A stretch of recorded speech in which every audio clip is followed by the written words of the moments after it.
Dear learners, আজ আমরা প্রিপোজিশনের খুবই গুরুত্বপূর্ণ একটা ব্যবহার শিখব। সেটা হলো this, that, is, every, last, next. এই 6টি শব্দের পরে সরাসরি কোনো সময়ের উল্লেখ থাকলে এর আগে সাধারণত প্রিপোজিশন বসে না। বিশেষ করে ইন, অন, অ্যাট এই 3টি প্রিপোজিশন বসে না। যেমন Meghla has passed the SSC this year.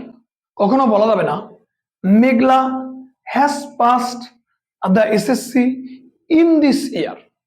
এখানে ইন বললে বাক্যটি ভুল হবে। ডিয়ার লার্নার্স, তবে এগুলোর আগে যদি কোনো মডিফায়ার থাকে, বিশেষ করে কোনো পজিটিভ ওয়ার্ড থাকে, তখন প্রিপোজিশন বসানো যায়। যেমন father presented me a nice dress on my last birthday. এখানে লাস্ট বার্থডের আগে মাই থাকার কারণে প্রিপোজিশন অন বসেছে। আশা করি সবাই বুঝতে পারছেন।